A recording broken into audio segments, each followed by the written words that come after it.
चलें जी आगे चलते हैं। हमने बेसिक जो है हमने अपना फॉर्मेट डिस्कस कर लिया था कि जब न्यूमेरिकल स्टार्ट करने हैं कि कैसे कैसे इसमें चीज़ें होंगी, क्या कुछ इसमें आएगा, फॉर्मेट्स कहाँ से स्टार्ट होंगे और क्या होगा, वो सारा हमने देख लिया था कि हमारे पास क्या होगा। बेसिकली हमारे पास income from salary, property, capital gain, other source, total income, उसमें से फिर हमने डिडक्टेबल अलाउंसेस लेस करवाने होते हैं।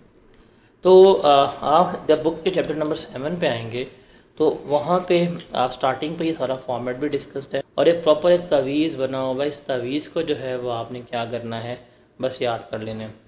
अगर हम बात करें सबसे पहले डिडक्टेबल अलाउंसेस की, तो इसमें याद करने वाली क्रैमिंग वाली कोई चीज़ नहीं है।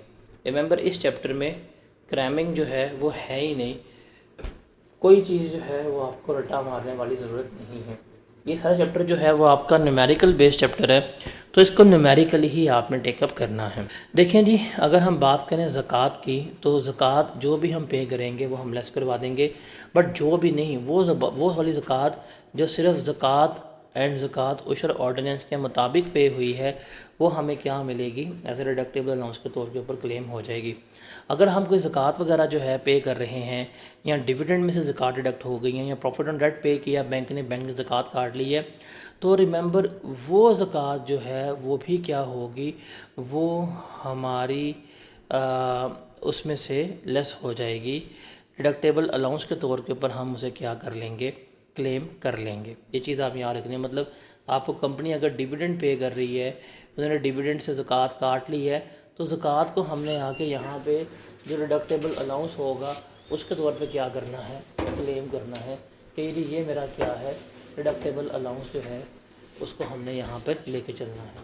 पेपर में कहता है कि ज़कात आपने पे की है अपने रिलेटिव्स को, ज़कात आपने पे की है अपने दोस्तों वगैरह को, तो रिमेंबर वो ज़कात कभी भी बीइंग एन एक्सपेंस के तौर के ऊपर क्लेम नहीं हो सकती, वो आपको अलाउंस अलाउ नहीं है। ज़कात सिर्फ वही है जो अंडर ज़कात एंड उशर ऑर्डिनेंस पे हो। अब पेपर में हमें कैसे चलेगा पता? पेपर में अगर उसने वर्ड इस्तेमाल किया है ज़कात पेड का, तो जो भी हमने ज़कात पे की होगी वो हम क्या करवा देंगे, लेस करवा देंगे।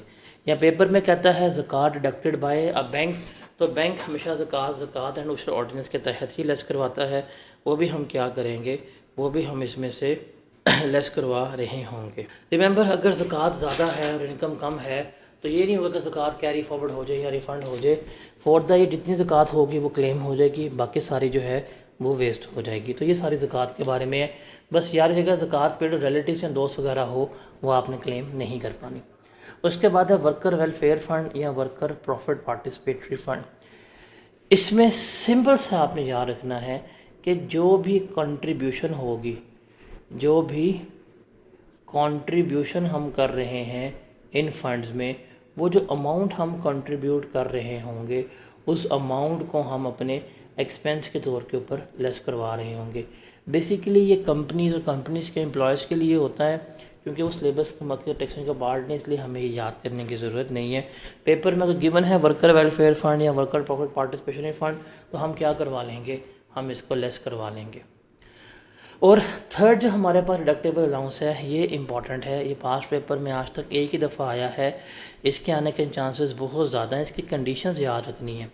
ये डिडक्टेबल अलाउंस किसको मिलेगा, उन इंडिविजुअल्स को मिलेगा जिसकी टैक्सेबल इनकम 1.5 मिलियन से क्या होगी, कम होगी। यहाँ पे क्लियरली वर्ड लिखा हुआ है, ये क्यों किसके लिए एलिजिबल है, ये उन लोगों के लिए एलिजिबल है जिसकी टैक्सेबल इनकम जो है वो 1.5 मिलियन तक होगी। मतलब वो इंडिविजुअल्स जिनकी टैक्सेबल इनकम 1.5 मिलियन तक है, वो उसे क्या कर लेंगे, क्लेम कर लेंगे। जिनकी इनकम जो है वो इससे ज़्यादा होगी, वो इस अलाउंस के लिए एलिजिबल नहीं होंगे। अच्छा जी, इसको क्लेम करने का असूल क्या होगा, वो हमने यहाँ पे देखना है। अब इसका असूल है क्लेम करने का 5% ऑफ द ट्यूशन फ़ी, या 25% ऑफ टैक्सेबल इनकम, या amount 60,000 multiply by number of गंदी औलाद। जो इन तीनों में से लोअर होगा वो हम क्या करवा रहे होंगे, लेस करवा रहे होंगे।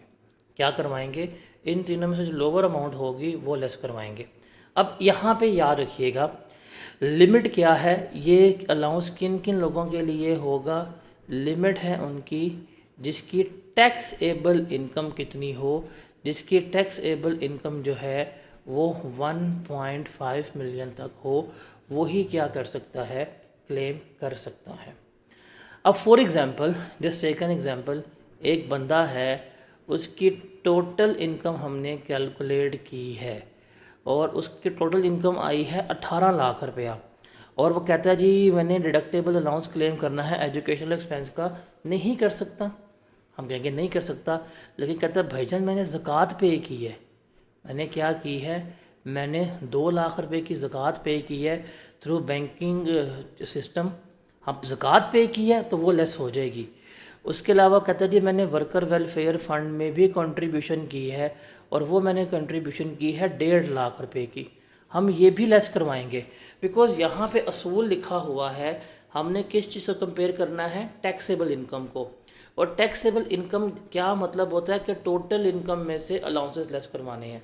अब ये जो एजुकेशनल एक्सपेंस वाला है ये तीसरे नंबर पे आ रहा है।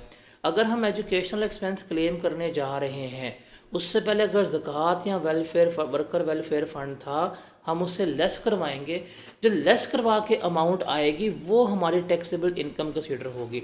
इस केस में अगर हम लेस करवाएंगे, अब मेरे पास क्या आएगी, टैक्सेबल इनकम आ रही होगी।